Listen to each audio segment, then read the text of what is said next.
माता, आपकी दादी, आपकी परदादी, आपकी धर्मपत्नी की माता, आपकी धर्मपत्नी की माता की माता, उनकी दादी, दोनों पक्ष, एक धर्मपत्नी के मायके का पक्ष और एक पति के पूरे पक्ष, ये दोनों के 71 पीढ़ी का जब पुण्य प्रबल होता है तब किसी परिवार में एक बार शिव महापुराण की कथा हो पाती है।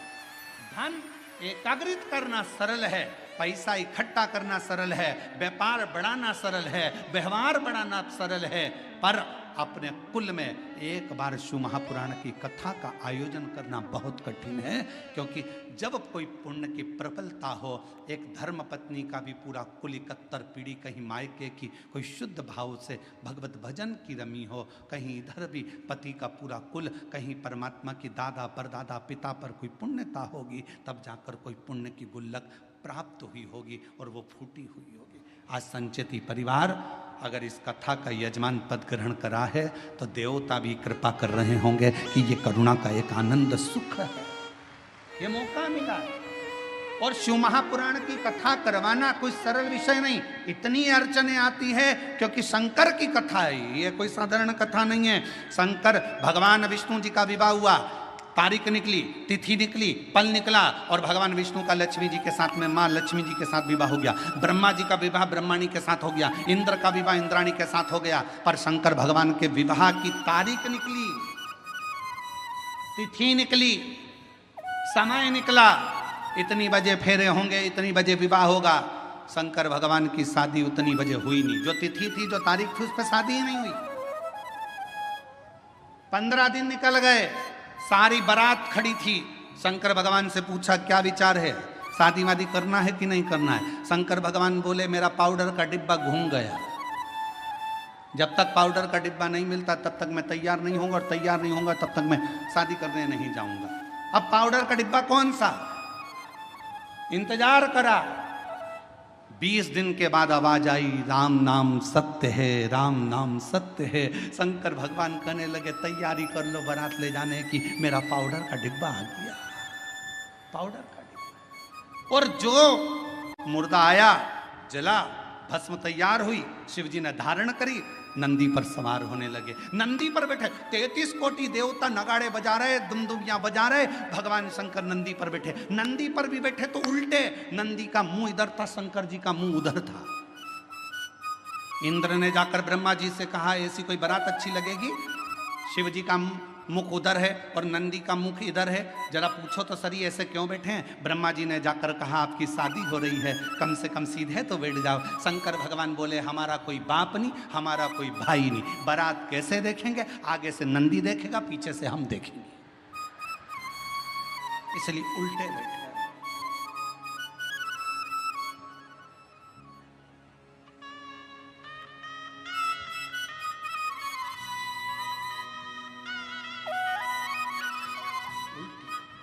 बारात थोड़ी सी दूर चली, और बारात थोड़ी सी दूर चलने पर जब शिव जी की बारात थोड़ी दूर पर चली, चलने के बाद में शंकर भगवान ने देखा मेरा एक गण साइड में पेड़ के ऊपर उल्टा टंगा हुआ है, मेरा भूत प्रेत उल्टा टंगा है। शिव जी ने उसको देखा, पूछा तू नहीं आया, उसने मुंडी हिला दी, टंगे ही टंगे उल्टा, मुंह टंगे टंगे बोला मैं कैसे आऊँ, मेरे को किसी ने बुलाया नहीं, आऊँगा तो भगा देंगे। शंकर भगवान बोले चिंता मत करो, मैं बुलाता हूँ। शिव जी ने डमरू खड़काया, देवताओं ने आकर कहा तुम्हारी शादी हो रही है, बैंड बाजे हम बजा तो रहे हैं, तुम्हें बजाने की जरूरत क्या है। शंकर भगवान बोले शादी मेरी तो बाजे भी मैं ही बजाऊंगा।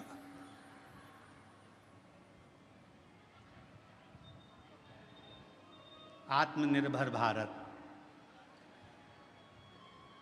मेरी शादी है तो बैंड में ही बजाऊंगा, बाजे में ही बजाऊंगा। डमरू खड़काया, जैसे डमरू खड़काया डाकनी पिशाचनी चुड़ैल भूत भयंकर आए, सब इकट्ठे होकर आ गए, सब नाचने लगे। देवताओं ने सोचा इनके बीच में अपन क्या नाचो, आगे चले गए।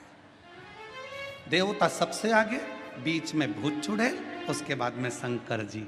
भगवान भोलेनाथ प्रसन्न हो गए, मेरे सारे रिश्तेदार आ गए।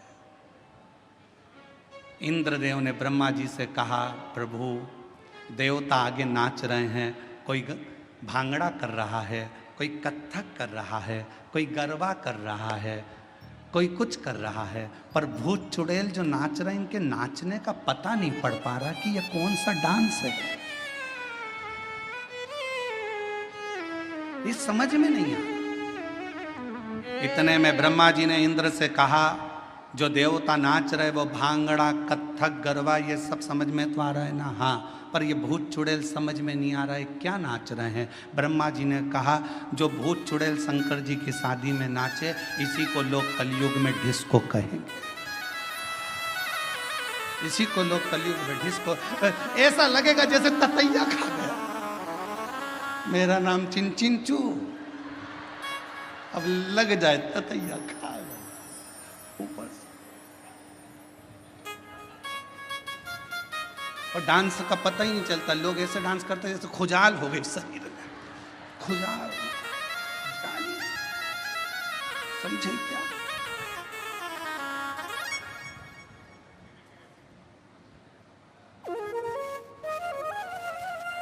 इसी को डिस्को कहे, इसी को डिस्को।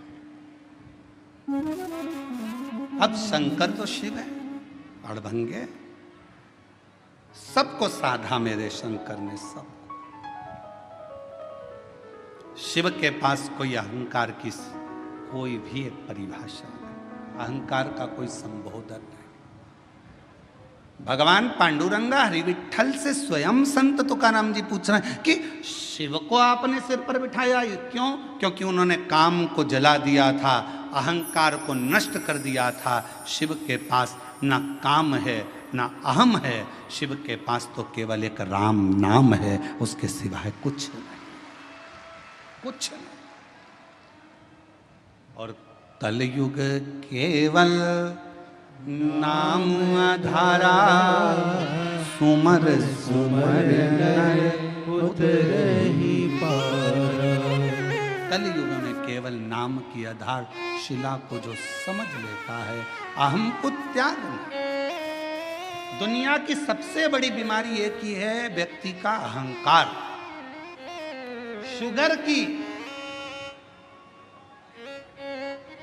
दवाई बाजार में मिल सकती है, बीपी की दवाई बाजार में मिल सकती है, कमर दुखे तो दवाई बाजार में मिल सकती है, आंख दुखे तो दवाई बाजार में मिल सके, कान दुखे तो दवाई मिल सके, पर अहंकार की दवाई बाजार में नहीं मिलती है।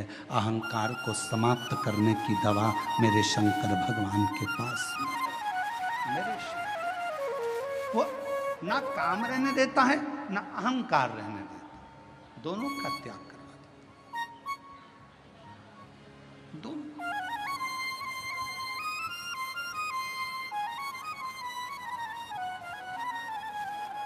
तुम जाकर देखो,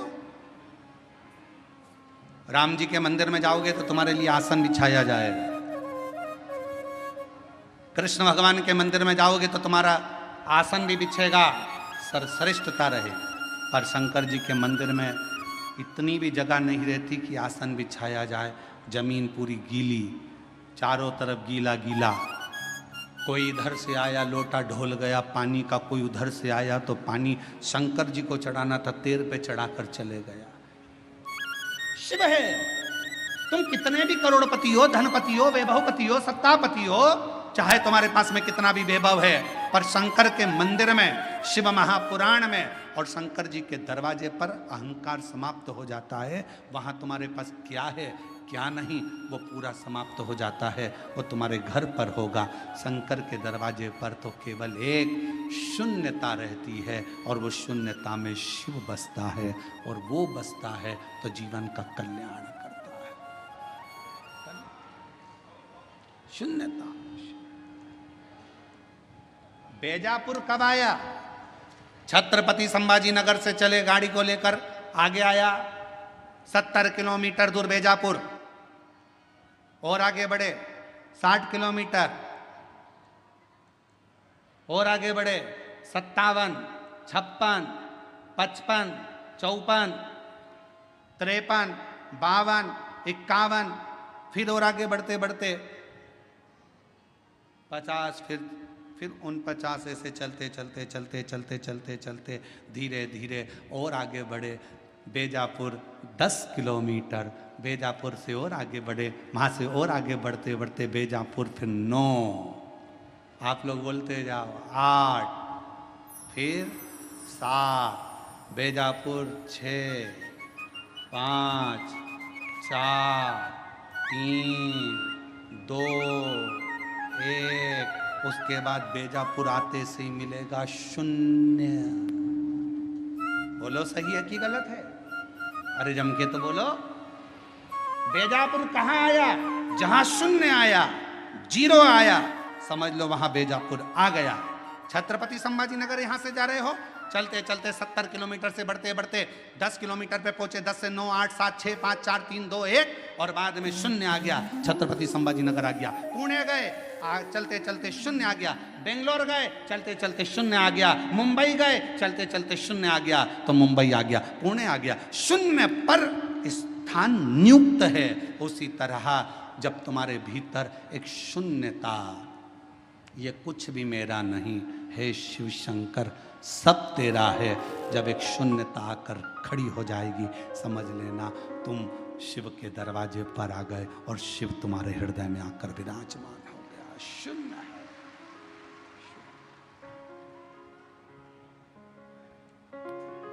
और मेरे भोले तेरा सहारा है, मेरे भोले तेरा सहारा है, मेरी नैया का तो किनारा है, मेरी नैया का तो किनारा है।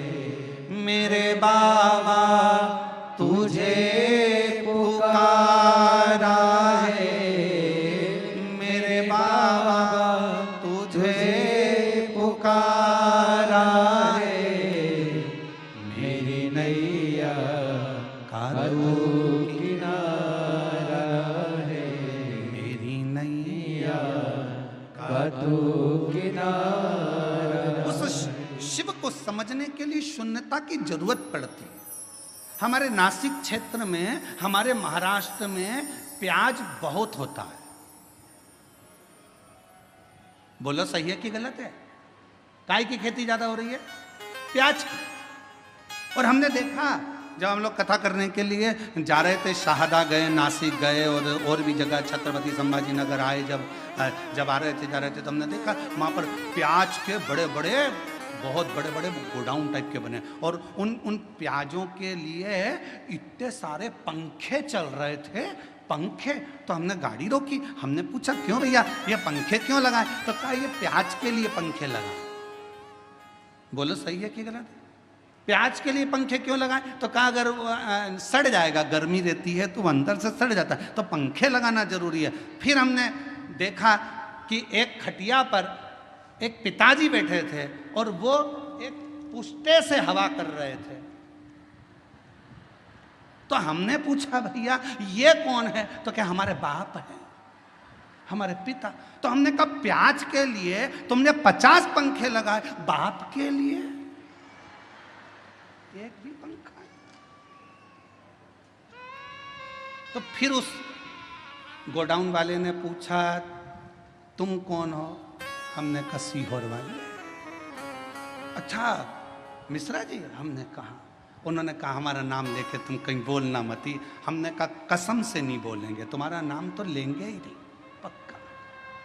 वो तो आज कथा में बेजापुर में बात निकली तो बोल दिया, पर नाम नहीं बोलूंगा, और तुम बोलोगे तो बोल भी दूंगा, पर नाम नहीं।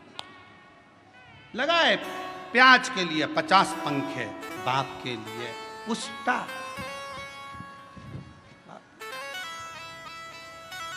अरे ये चमक, ये दमक, फुलवन में महक, सब कुछ सरकार तुम्हारे पिता से ही तो है। बाप के लिए भी एक पंखा लगा सकते थे तो जीवन का एक आनंद प्राप्त हो जाता। ये सब बहुत बहुत विचारणीय है।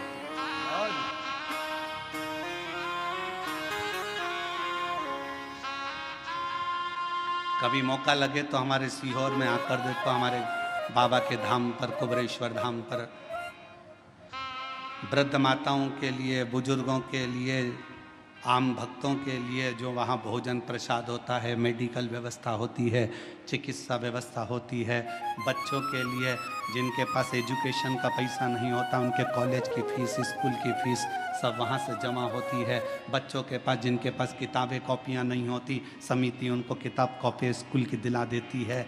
उनकी ड्रेस नहीं होती तो ड्रेस दिला दे। कभी देखो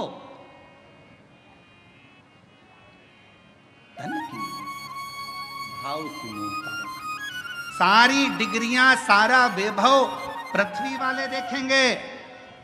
तुम्हारी डिग्रियां चाहे डॉक्टर की हो, कलेक्टर की हो, एसपी की हो, आईजी की, डीआईजी की, चाहे कमिश्नर की, तहसीलदार की, पटवारी की, सारी दुनिया की जितनी डिग्रियां होती हैं, इंजीनियर, सीए, सारी डिग्रियां केवल पृथ्वी पर चलेगी। वहां तो एक ही डिग्री चलेगी, तूने अपने माता पिता की सेवा कितनी करी, तूने भूखे को भोजन और प्यासे को पानी कितना पिलाया, वहां एक ही डिग्री देखी। वहां नहीं देखा जाएगा कि तेरे पास डिग्री कौन सी थी। नहीं साहब मैं इंजीनियर, नहीं साहब मैं मजिस्ट्रेट, नहीं साहब मैं इस फलाना कोर्ट का मजिस्ट्रेट हूँ, मैं इतनी बड़ी पदवी पर रहा हूँ। भगवान भी कह देगा नीचे बैठे रे, फालतू बात करना मत। नीचे चले डिग्री, ऊपर चले तेरे कर्म, कर्म के सिवाय ऊपर कुछ नहीं चलता। इसलिए फिर निवेदन, मत बुरे कर्म कर बंदे वरना पछताएगा, भगवान की आंखों से तो बच नहीं पाएगा, तू बच नहीं पाएगा। ऊपर जाते से ही कह दिया जाएगा तेरा क्या होगा रे कालिया, होगा क्या तेरा, तेरे कर्म के लेख से तुझे प्राप्त होगा कि तुझे क्या देना है। क्या कितनी सुंदर कथा है।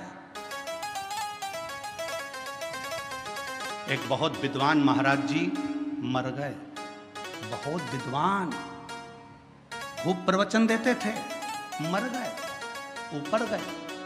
बैकुंठ का दरवाजा बंद था, सब लाइन लगा के खड़े थे।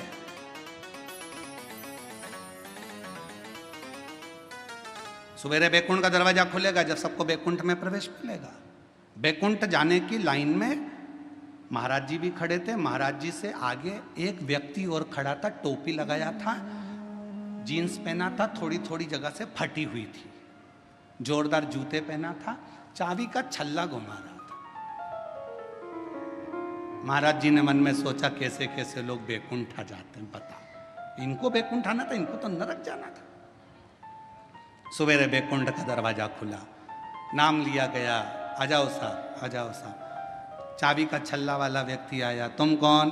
मेरा नाम ये है। अच्छा, क्या करते थे? गाड़ी चलाता था, बस। अच्छा, एक काम करो, बैकुंठ में वो सामने एक जो महल बना है उसमें चले जाओ, चांदी का सिंहासन है, सोने का पलंग है, डनलप के गद्दे हैं, अप्सराएं आएंगी, आपको भोजन कराएंगी, पंखा झेलेंगी, सोने की थाली में आपको भोजन करना है। वाह वाह वाह, धन्य, इतना सुंदर बैकुंठ। पंडित जी ने सोचा, प्रवचन देने वाले महाराज ने सोचा, जब एक ड्राइवर को इतना अच्छा रूम मिल सकता है तो मुझे तो, मैं प्रवचन देता हूँ। आओ, तुम कौन? मैं प्रवचन देता था। एक काम करो, वो सामने जो टूटा हुआ जो झोपड़ा है उसके अंदर चले जाओ, आटा रखा है, खुद की रोटी बनाना, खाना, सब्जी बोना, खाना। इतने में तो पंडित जी चिल्लाने लगे, मैं प्रवचन देने वाला, मैं कथा कहने वाला, इतना बड़ा महाराज, इतना बड़ा महाराज, और उस गाड़ी के ड्राइवर को तुमने एसी का रूम दिया और मुझे टूटा हुआ झोपड़ा। इतने में धर्मराज ने कहा, यहाँ पर न्याय चलता है। महाराज जी बोले, न्याय नहीं, यहाँ न्याय चलता है, पैसा चलता है, रिश्वत चलती है, तुमने उससे कुछ ले लिया होगा, यहाँ फालतू बात मत करो, यहाँ न्याय चलता है। तो न्याय कैसा? मैं इतना प्रवचन देने वाला, मुझे टूटे झोपड़े में भेज दिया, वो गाड़ी चलाने वाला, उसको एसी का रूम दे दिया, डनलप का गद्दा, चांदी का पलंग, सोने का सिंहासन, सोने की थाली में रोटी, ये कैसे हो सकता है? इतने में धर्मराज ने कहा, भाई यहाँ कर्म देखा जाता है। महाराज वो गाड़ी चलाता था, बस को चलाते चलाते बस इतनी तेज चलाता था कि अंदर जितने बैठे रहते थे सब हनुमान चालीसा पढ़ते थे। जय हनुमान के अनुगुण सागर, जय कपीसति लोक उजागर, रामदूत अतुलित बल राम, अंजनी पुत्र पवन सुत रामा, महावीर विक्रम बजरंगी। कांपते, राम नाम लेते, भगवान को पुकारते। इसलिए वो मरा तो उसको एसी का रूम मिला। महाराज तुम प्रवचन देते थे तो लोग दीवार से टिक टिक के सोते थे, इसलिए उसको बैकुंठ में एसी का रूम और तुमको टूटा झोपड़ा मिला। इतना कर्म का लेख देख। इसलिए मेरी जीजियों मेरा ध्यान देना, तुम सो मत जाना। तुम सो गई तो सियोर वाला निपटा तो मालूम पड़े बेचारे को टूटा झोपड़ा मिले सो तो काम। तुम जागती रहना। और बोलो तो बीच बीच में चिल्लाना चालू करता हूं, जागते रहो। अरे हम तो बाबा के भरोसे चलते हैं, हम तो बाबा के भरोसे चलते हैं। ये दुनिया वाले जलते हैं, ये दुनिया वाले जलते हैं। भोले बाबा के भरोसे चलते हैं, ओ घड़दानी के भरोसे चलते हैं, डमरू वाले के भरोसे चलते हैं, काशी वाले के भरोसे चलते हैं। शिव के पास ना काम है ना अहम है। काम भी दूर, अहम भी दूर। और जिसने काम का भी त्याग कर दिया, अहम का भी त्याग कर दिया, वहां मेरे हरि विठ्ठल उसको अपने शिव अपने सिर पर बिठा लेते हैं।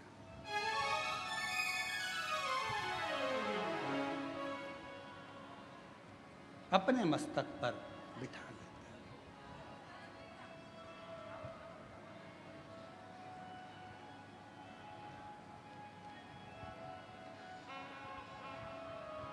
फिर कोई आडंबर, कोई दिखावा कुछ नहीं रहता, केवल शिव रहता।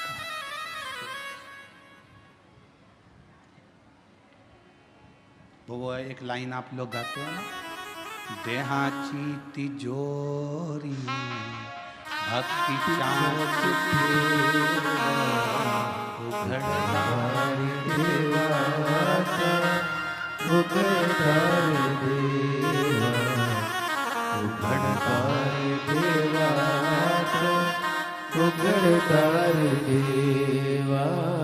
देहाची तिजोरी भक्ति चाँच फेवा, उघड़दार देवाता उघड़दार देवा, उघड़दार देवाता उघड़दार देवा।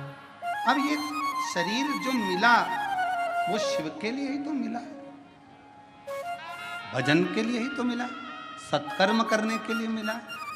पूर्व में ना जाने कौन सा अच्छा काम किया था जो आज भगवान ने भरपेट भोजन दिया, राजसी ठाट दिया, वैभव दिया, धन दिया, दौलत दी, संपदा दी, सत्ता दी, नाम दी, शोहरत दी, इज्जत दी, घर में संतान दी, वैभव दिया, वंश दिया।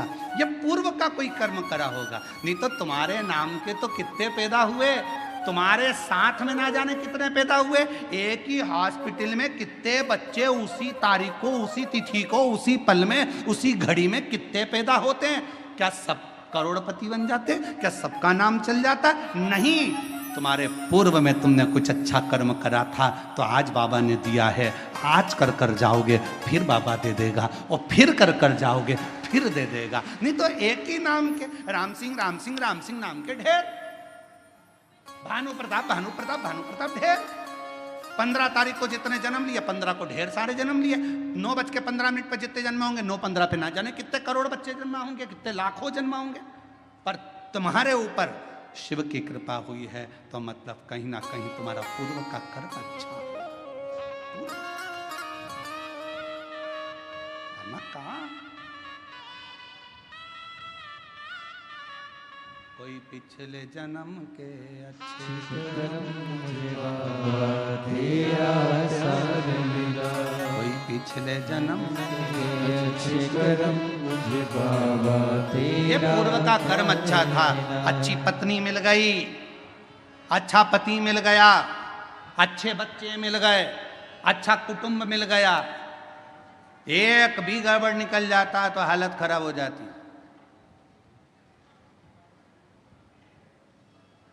मकान बनाने के लिए अच्छे मिस्त्री की जरूरत होती है और घर के लिए अच्छी स्त्री की जरूरत होती है। मिस्त्री गड़बड़ निकल जाए तो छत पे पानी भरा ही रहता है और स्त्री गड़बड़ निकल जाए तो मुंह फूला ही रहता है। बहुत ध्यान देने वाला विषय। मिस्त्री गड़बड़ निकल गया, छत पे अगर ढाल नहीं दिया, सही तरह से छत नहीं बनाई, सही तरीके से मकान नहीं बनाया, बाथरूम नहीं बनाया, पानी भरा रहेगा। फिर दिन भर वाइपर से निकालते रहो और बाद में मन से कोसते रहो, ऐसा बाथरूम बनवाया, पानी नहीं निकल रहा, बता उसकी जाली में फंस गया, पानी नहीं निकल रहा, वाइपर से निकाले, झाड़ू मारे तब जाकर पानी निकले, छत पे पानी भरा गया, निकल नहीं रहा। किसको दोष दोगे? मिस्त्री को। मिस्त्री ऐसा मिला, मकान बनाने वाला ऐसा मिला, अच्छा लेकर आना था, कैसा बनाया उसने, छत पे पानी भरा रहा है। मिस्त्री और स्त्री ये दोनों का श्रेष्ठ होना जरूरी है। मिस्त्री अगर अच्छा है तो मकान अच्छा बनता है और स्त्री अगर अच्छी है तो घर अच्छा बनता है, परिवार अच्छा बनता है, कुटुंब अच्छा बनता है। दोनों की समता होना चाहिए, दोनों की श्रेष्ठता होना चाहिए और ये श्रेष्ठता आपके भीतर हो। शिव कथा कर रही है, भगवान शंकर का चरित्र कर रहा है, भगवान ओघड़दानी का चरित्र कर रहा है, भगवान हरि विठ्ठल का चरित्र कर रहा है, मेरे शंकर भगवान का चरित्र कहता है, शिव तत्व कहता है। जब माँ पार्वती मैया बाल्यावस्था में थी तब भगवान शंकर की आराधना में लीन रहती थी। आराधना और शिव की कृपा से, शंकर की करुणा से, उनकी उदारता से पार्वती मैया के तेज पुंज से एक प्रकाश, उस प्रकाश से जल और उस जल से बेलपत्र का वृक्ष प्रकट हुआ। बेलपत्र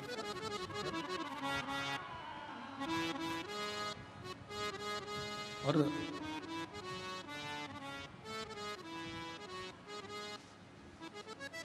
शिव जी के शरीर के,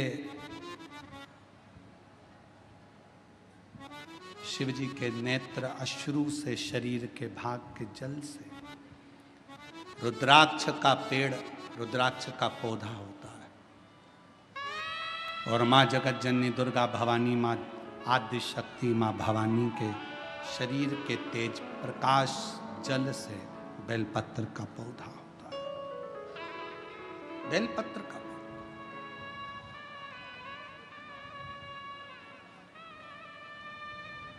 पूरे विश्व के जितने श्रोता शिव जी के, शंकर जी की पवित्र कथा को सुन रहे हैं, आपसे निवेदन,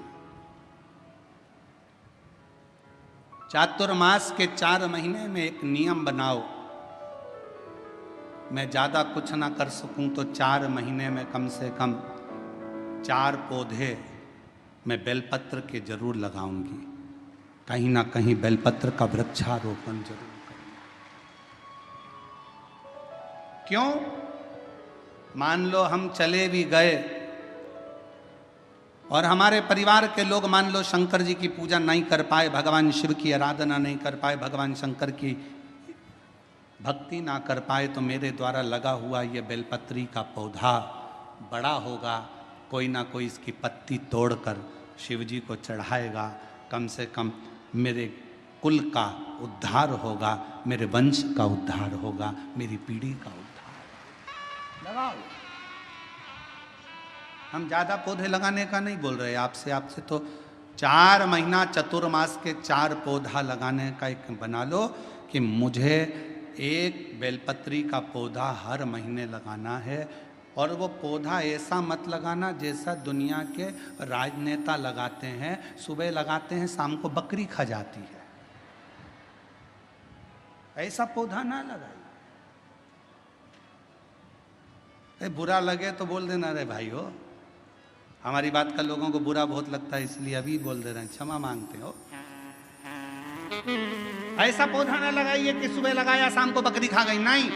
पौधे का ध्यान देना है जाकर, और पौधा इतना सा भी मत लगाना कि उसको पनपने में टाइम लगे। थोड़ा बड़ा करो अपने घर के अंदर, एक गमले में लगा लो, 2-3 महीना बड़ा कर कर पौधे को, जैसे एक बेटी को पाल पोस कर बड़ा करते हो, बच्चों को बड़ा करते हो, ऐसे बेलपत्र के पौधे को बड़ा करो, उसको खूब परवरिश करो, फिर उसको कहीं ऐसी जगह जाकर लगाओ जहाँ तुम अगर पानी भी ना दे पाओ तो उसको कम से कम पानी मिलता रहे, और वो बड़ा होकर भगवान शंकर के ऊपर उसकी एक बेलपत्र चढ़ती रहे, ऐसा भाव रखो। पेड़ पौधे तो बहुत लगते हैं।